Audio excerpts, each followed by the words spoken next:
అప్పుడేమో నాకు ఆ అమ్మాయికి ఏ సంబంధం లేదని బుకాయించాడు మీ తమ్ముడు. ఇప్పుడు నేను ఒక అమ్మాయిని ప్రేమించాను, ఆ అమ్మాయి పేరు తర్వాత చెప్తాను అంటున్నాడు. నేను మీకు ఖచ్చితంగా చెప్తున్నాను చూడండి, రేపొద్దున ఆ అమ్మాయి పేరు భార్గవి అని చెప్తాడు మీ తమ్ముడు. నువ్వు నా కోసం వెయిట్ చేస్తే నీ గురించి భార్గవి ఎన్ని రోజులని వెయిట్ చేస్తుంది?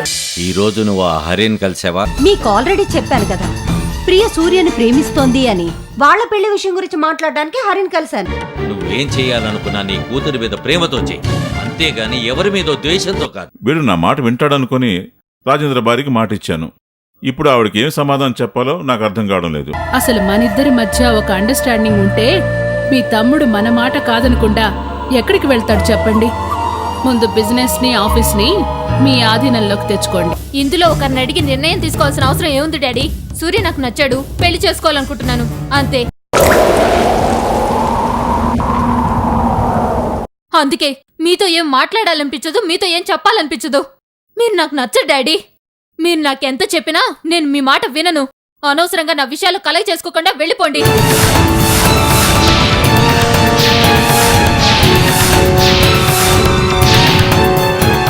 నా తలరాత నేనే చేతులా నాశనం చేసుకుంటానంటే ఎవ్వరూ నిన్ను బాగు చేయలేరు. అయినా నిన్ను కాదు, కనీసం తండ్రిని కూడా గౌరవించడం నేర్పించని మీ అమ్మననాలి. ఇలా చెప్పి వెళ్తున్నాను కదా, నీ విషయాలు పట్టించుకోనని మాత్రం అనుకోవద్దు. ఎంతైనా నా కన్న కూతురి కదా.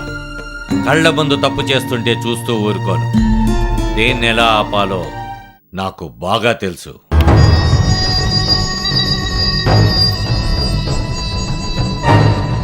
ఇన్నాళ్ళు మీరు నాకు సపోర్ట్ చేయకపోయినా నాకు ఏ విషయంలో అడ్డు రాలేదు కాబట్టి పర్వాలేదు.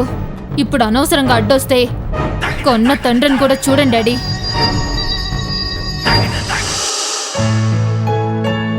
మొత్తానికి అంచెలంచెలుగా నువ్వు చెప్పిన పని చేసి పెట్టాను రాజేంద్ర. సుమారుగా 5 కోట్ల ఆస్తి మొత్తం సొమ్ము చేసి ఇచ్చాను. ఈ రోజుతో మీకు పిల్లలకి ఆ ఊరితో సంబంధాలు తెగిపోయినట్టే. అక్కడ ఆస్తులు లేకపోతే ఏమన్నయ్యా? అయినా పుట్టిన ఊరితో సంబంధాలు అంత తొందరగా తెగిపోతాయా? అయినా మీరందరూ ఉండగా ఆ ఊరిని అంత తొందరగా ఎలా మర్చిపోగలను? అసలు మీరే లేకపోయి ఉంటే ఈ ఆస్తుల్ని అంత తొందరగా అమ్మగలిగి ఉండేవాడినా? మీలాంటి నమ్మకస్తులు దొరకడం మా అదృష్టం. మీరు చేసిన సహాయాన్ని నేను ఈ జన్మలో మర్చిపోలేను. ఎంత మాట! చనిపోయి ఏ లోకానున్నాడో రాఘవయ్య మాకెంత సహాయం చేశాడు. ఆయన రుణాన్ని ఈ రకంగా తీర్చుకునే అవకాశం కలిగింది. భార్గవ్ ఎలా ఉంది? బాగానే ఉంది. తొందరలోనే ఏదైనా మంచి సంబంధం చూసి పెళ్లి చేయాలనుకుంటున్నాను. మీరందరూ తప్పకుండా రావాలి. రాఘవయ్య అన్న కూతురు పెళ్లికి రాకుండా ఎలా ఉండగలం? అన్నట్టు పెద్ద కూతురు అల్లుడు ఎలా ఉన్నారు? అతను ఇక్కడే పనిచేస్తున్నట్టున్నాడుగా. ఇక్కడే చేస్తున్నాడు. ఏదో పనుండి వేరే ఆఫీస్కి వెళ్ళాడు. గాయత్రి కూడా బాగానే ఉందన్నయ్య. మీరెలాగూ భార్గవి పెళ్లికి వస్తారు కదా, అప్పుడు అందరినీ కలవచ్చు. సరే, నాకు బస్సుకు టైం అయింది, నేను బయలుదేరుతాను. వస్తాను. సరే, జాగ్రత్త. నాకింత సహాయం చేశారు. మీకెప్పుడే అవసరం వచ్చినా నేనున్నాను. ఏ మొహమాటం లేకుండా నన్ను అడగండి. ఆ మాట అన్నావు చాలు.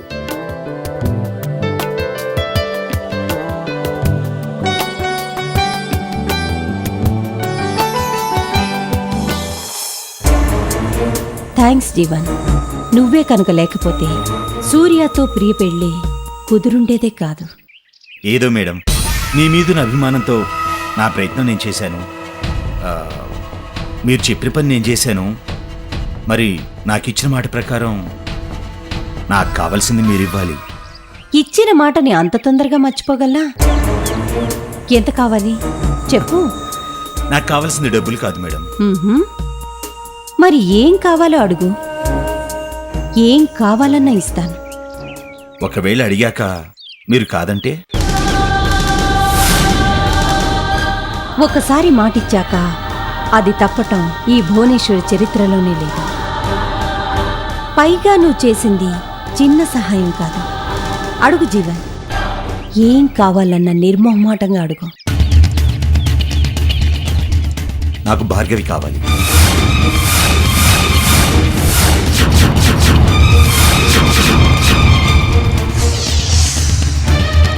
భార్గవ. ఏంటి ఆలోచిస్తున్నారు? నేనేమన్నా అడగకూడదు అడిగానా? మరి వరం కోరుకోవయ్యా అంటే శాపాన్ని ఎవరైనా కోరుకుంటారా? అది ఎక్కడుంటే అక్కడ దరిద్రం. ఈ భూలోకంలో దానంత దురదృష్టవంతరాలు ఇంకెవ్వరూ లేరు. దాన్ని నువ్వేం చేసుకుంటావు జీవన్? నీకింకా పెళ్లి కాలేదా? అయింది మేడం.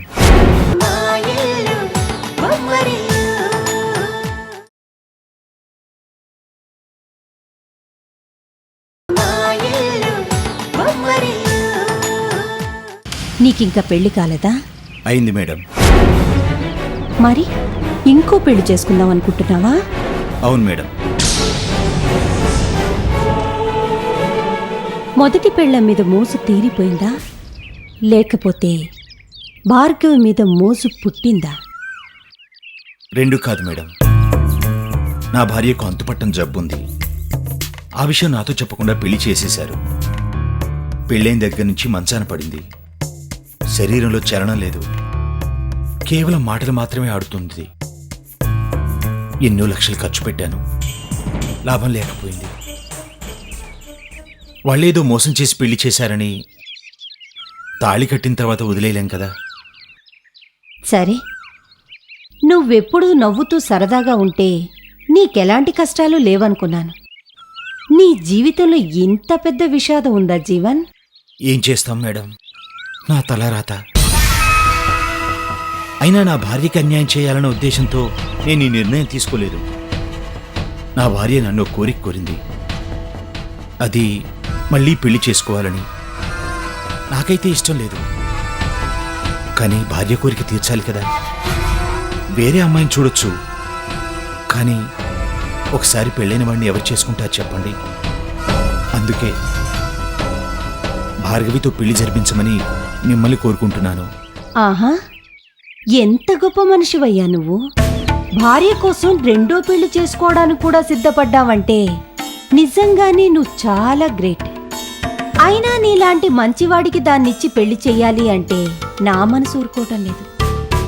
కానీ నీకోసం, నువ్వు నీ భార్య కోరిక తీర్చటం కోసం భార్గవితో తప్పకుండా నీ పెళ్లి జరిపిస్తాను.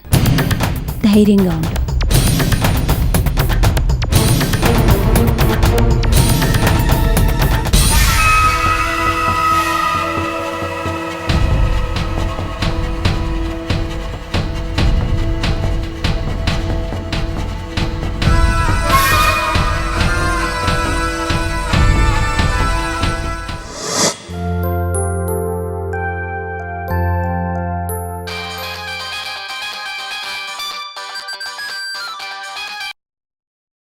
హలో కావ్య, నేను నీతో మాట్లాడను. నీ మీద నాకు చాలా కోపంగా ఉంది. ఎందుకని? అన్నయ్యతో అంత ముఖ్యమైన విషయం మాట్లాడి కూడా నువ్వు నాకు ఫోన్ చేయలేదు. ఇందులో నేను చెప్పడానికి ఏముంది కావ్య? అంతా మీ అన్నయ్య చెప్పారుగా. నాకు కావాల్సింది అన్నయ్య చెప్పిన దానికి నీ సమాధానం. నీకు విషయం తెలుసా? రాత్రి అన్నయ్య నాతో ఈ విషయం చెప్పేంత వరకు నాకు ఒకటే టెన్షన్. అసలే తనకి మొహమాటం ఎక్కువ, చెప్తాడో లేదోనని నా భయం. కానీ చెప్పిన తర్వాత అన్నయ్యకి నువ్వు ఏ రిప్లై ఇస్తావని భయం పట్టుకుంది. కానీ నాకు మాత్రం పూర్తి నమ్మకం ఉంది, నువ్వే నాకు కాబోయే వదినవని. నువ్వేవంట? ఇప్పుడు ఏమని చెప్తాను? ఇది లైఫ్కి సంబంధించిన విషయం. నిర్ణయం తీసుకోవడానికి కొంచెం టైం కావాలి కదా. కానీ కొన్ని నిర్ణయాలు తొందరగా తీసుకుంటే మంచిది భార్గవి. ఎందుకంటే భవిష్యత్ అనేది మన చేతిలో ఉండదు. ఎప్పుడు ఏం జరుగుతుందో చెప్పలేం. ఒకవైపు పెద్దన్నయ్య ప్రియని పెళ్లి చేసుకోమని, మరోవైపు వదిన తన చెల్లిని పెళ్లి చేసుకోమని అన్నయ్యని ఒత్తిడి చేస్తున్నారు. కానీ అన్నయ్యకి నువ్వంటేనే ఇష్టం. నిన్నెంతగా ప్రేమిస్తున్నాడో తెలుసా? కాకపోతే ఇక్కడ ఒక చిన్న చిక్కుంది. నా పెళ్ళైతే గాని తను పెళ్లి చేసుకోనని బీచ్ మించి కూర్చున్నాడు అన్నయ్య. నువ్వు తన ప్రపోజల్కి ఓకే చెప్పిన తర్వాత నీతో ఈ విషయమే చెప్తాడు. కానీ నువ్వు మాత్రం దానికి ఓకే చెప్పొద్దు. వెంటనే అయితేనే చేసుకుంటానని చెప్పు. నా కోసం ప్లీజ్ భార్గవి. సరే కావ్య, నువ్వు ఇంతగా చెప్తున్నావు కాబట్టి ఓకే చెప్తాను. Thank you Bhargavi, thank you very much. కాకపోతే ఒక కండిషన్. కండిషనా? ఏంటి భార్గవి? మీ అన్నయ్య దగ్గర నాకు కావాల్సిన డైరీ ఒకటి ఉంది. దాన్ని నాకు ఇప్పిస్తే మీ అన్నయ్యని పెళ్లి చేసుకోవడానికి నాకు ఎలాంటి అభ్యంతరమూ లేదు. అమ్మయ్యా, ఇంతేనా? నువ్వు ఇంకా ఎలాంటి కండిషన్ పెడతావోనని చాలా భయపడిపోయాను. అన్నయ్యకి చెప్పి ఆ డైరీ నీకు ఇప్పించే పూచి నాది. ఈ పెళ్లి కొప్పుకున్నందుకు వన్స్ అగైన్ థ్యాంక్స్ భార్గవి.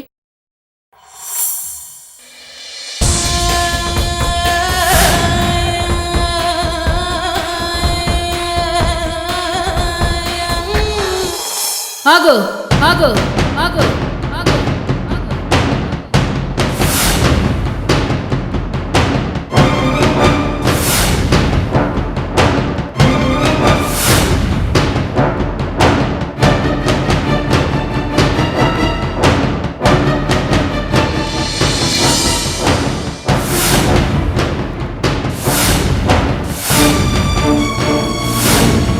ఏమే, దీనికంతటికి కారణం నువ్వన్నమాట.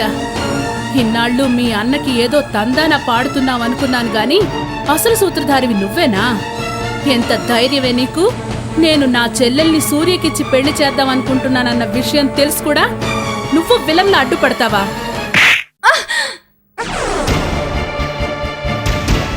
నీ చెల్లెలంటే అన్నయ్యకి ఇష్టం లేదు. నీ చెల్లెల్ని మా అన్నయ్య పెళ్లి చేసుకోడు. ఎలా చేసుకోడో నేను చూస్తానే. వాడి కోతిని వాడే తవ్వుకుంటున్నట్టు పెట్టాడుగా మంచి కండిషన్. నా చెల్లెలు వచ్చేంత వరకు నీ పెళ్లి కానివ్వను.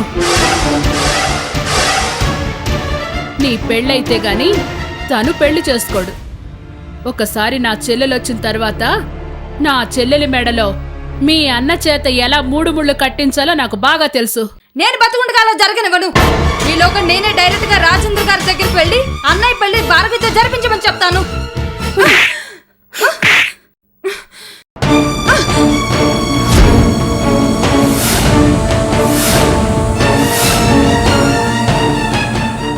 ఎంత ధైర్యమే నీకు?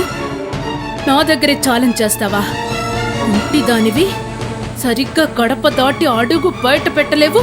నువ్వు రాజేంద్ర దగ్గరికెళ్ళి పెళ్లి జరిపిస్తావా? నువ్వు బయట కాలు పెట్టావో ఉన్న 2వ కాలు కూడా విరిచేస్తాను. నోరు మూసుకుని ఇంట్లో పడుండు. సాయంత్రం మీ అన్నయ్య రాగానే జరిగింది చెప్పావో మీ ఇద్దరు అన్నయ్యల్ని విడదీసి వేరే కాపురాలు పెట్టిస్తాను. జాగ్రత్త.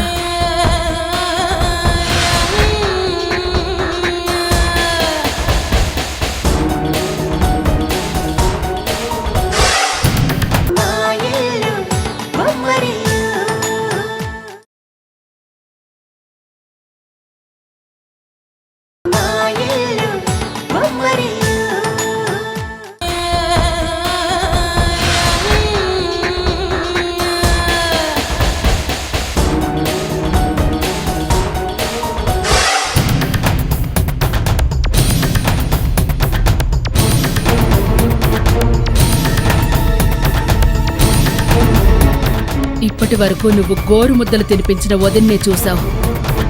నా విశ్వరూపం చూడ్డానికి ప్రయత్నించకు.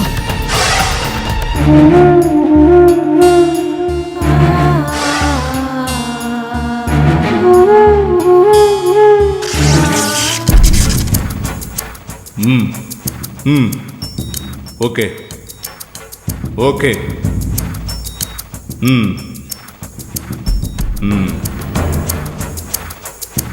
ఏమంటున్నాడు? ఫినిష్ మాయా. రాజేంద్ర పూర్తిగా మన గుప్పెట్లో చిక్కపోతున్నాడు. ఈ రోజుతో మన ప్లాన్ పూర్తిగా సక్సెస్ కాబోతుంది. సక్సెస్ కాబోతుంది కదా అని అస్సలు నెగ్లెక్ట్ చేయకూడదు. పని అయ్యేంత వరకు కేర్ఫుల్గా ఉండాలి. అయిపోయింది మాయా. నాకిప్పుడు నీ మీద ఫుల్ కాన్ఫిడెన్స్. నువ్వు ప్లాన్ చేయడం వర్కౌట్ కాకపోవడమా? హ్యాట్స్ ఆఫ్ మాయా. నువ్వే కాదు, నీ బ్రెయిన్ కూడా సూపర్.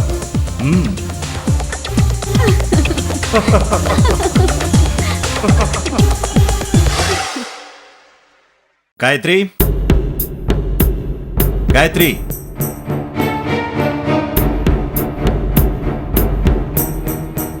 ఎక్కడా కనిపించట్లేదు.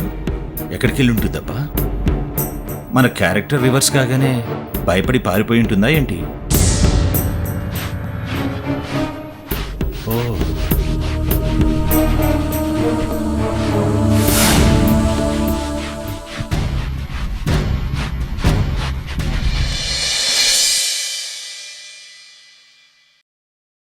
ఇక్కడున్నావా? నా దెబ్బకి భయపడి పారిపోయావేమో అనుకున్నాను.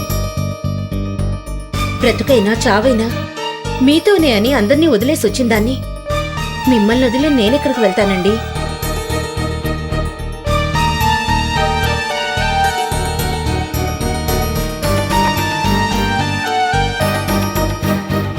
అబ్బాబాబాబాబా, సెంటిమెంట్తో కొట్టావే. నువ్వు ఎవరిని వదిలేసి వచ్చినా నాకు ఇబ్బంది ఉండేది కాదు, కానీ ఆస్తిని వదిలేసి వచ్చావు చూడు, అక్కడ దెబ్బైపోయావు. కొత్తగా మీకు ఈ డబ్బు పిచ్చి ఎక్కడి నుంచి పట్టుకుందండి? మొన్నటి వరకు నేనే సర్వస్వం. ఈ ఆస్తిపాస్తులేవి వద్దని వారు ఇప్పుడేంటండి ఇలా మారిపోయారు? ఏంటే చాలా ఎక్కువ మాట్లాడుతున్నావు?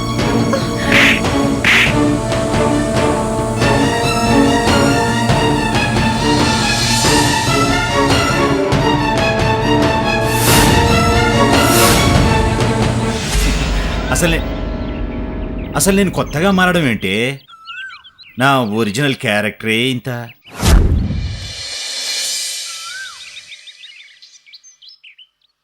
ఎన్నోసార్లు నువ్వు చేసిన తింగరి పనులు చూసి తట్టుకోలేక ఎరగదీద్దామనుకున్నాను, కానీ కంట్రోల్ చేసుకున్నాను. నా ఒరిజినల్ క్యారెక్టర్ బయటపడితే నీ ఆస్తి నాకు దక్కదేమోనన్న భయంతో.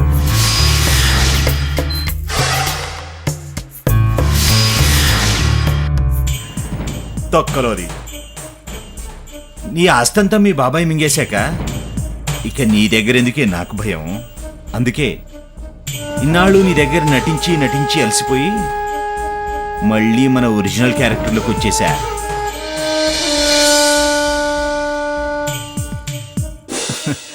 నా చేతుల్లో దెబ్బలు తినడం, అంట్లు దోమడం, బట్టలు ఉతకడం, ఎందుకే నీకు నీ కష్టాలు?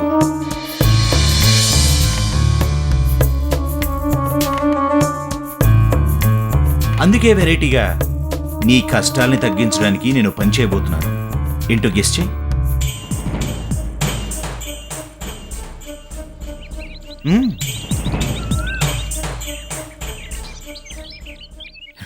నీకు తోడుగా ఉంటుందని సరదాగా రెండో పెళ్లి చేసుకుని నీకు సబతిని తీసుకురాబోతున్నాను.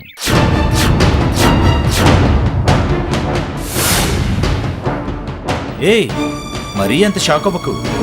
కొత్త పెళ్లి కూతురిని చూస్తే నువ్వు చాలా హ్యాపీగా ఫీల్ అవుతావు. తొందరలోనే వచ్చేస్తుంది.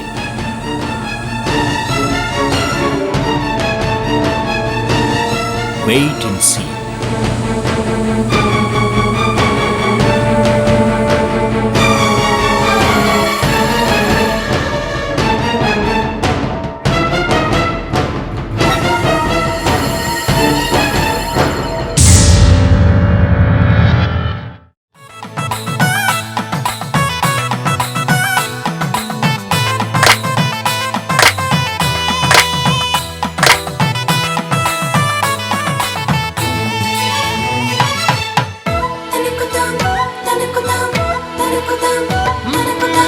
ఎక్కడిదో అల్లరి గాలి సరదాగానే వీచే చిన్నారి కిన్నెర సాని పయనాలేమో చూసి